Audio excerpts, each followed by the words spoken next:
When I was a new Christian, we'd have monthly prayer meetings, which my pastor always started with a song. He'd pull out his guitar. It was the same song every time, and it had these lines: "The Lord is gracious and compassionate, slow to anger, and rich in love."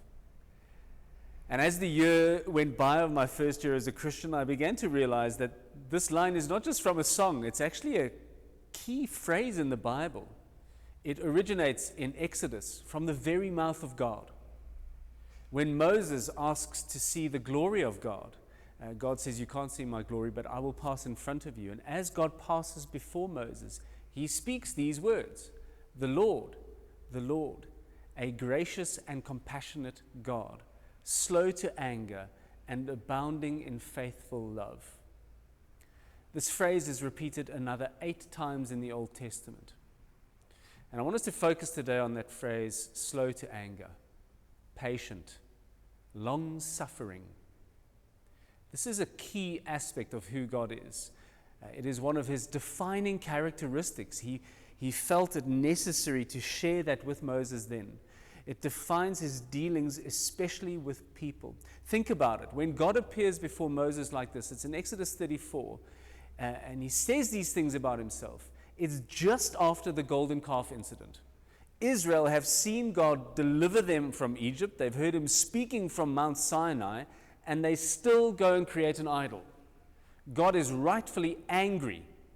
But when Moses prays, he relents and does not destroy Israel, because that is in keeping with his character.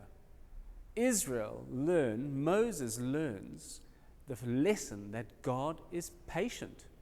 He is slow to anger. And it's a lesson some Israelites actually learn really well. When Jonah refuses to go to Nineveh hundreds of years later, he actually says why. He says to God, I didn't want to come here because I know that you are a gracious and compassionate God, slow to anger and abounding in faithful love. That's Jonah chapter 4, verse 2. Jonah knows that God is likely to spare Nineveh because of who he is. And Jonah, who hates the Ninevites, didn't want that. Now, why do God's people need to know that he is patient? Well, I think it's for the reason that many of you are often concerned. You ask yourself, and many of you have asked me, the question, when will God have had enough of me? When will he say, "That is the last time, Janice, that I will forgive you for that sin"? Goodness, can't you get a hold of yourself? When you're that person, you need to know that an essential part of God's character that he wants to reveal to people is the fact that he's patient. He will not grow impatient with us when he has promised to grow and shape us.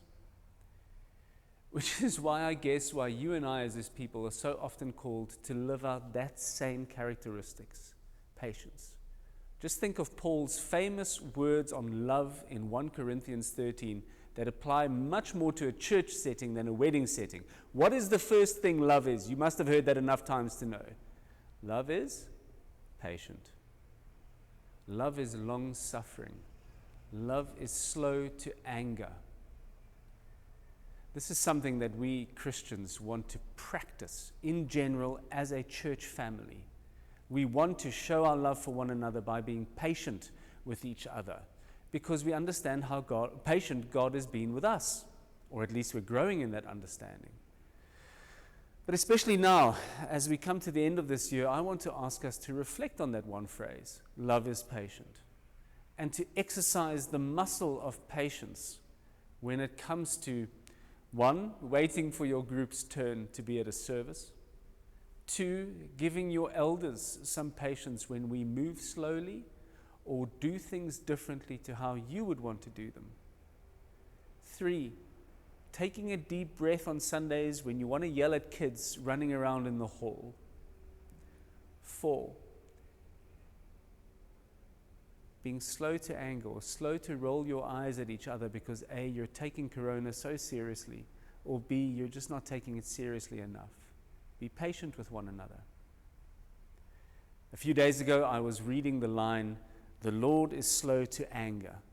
And as I was thinking about it, I heard a noise. I went outside, and the puppy had dug up my potatoes that I had lovingly tended for 2 months. And as I rushed outside to go and take out my anger on the dog, I realized the irony. And I was actually saying, Lord, I realize this is very ironic, but I'm so cross.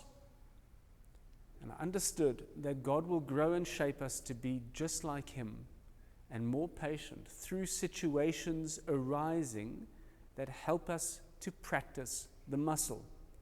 Your patience will always be tested so that you can grow in it. And you grow as you consider how you will always test God's patience. And yet He is compassionate, abounding in love, and slow to anger.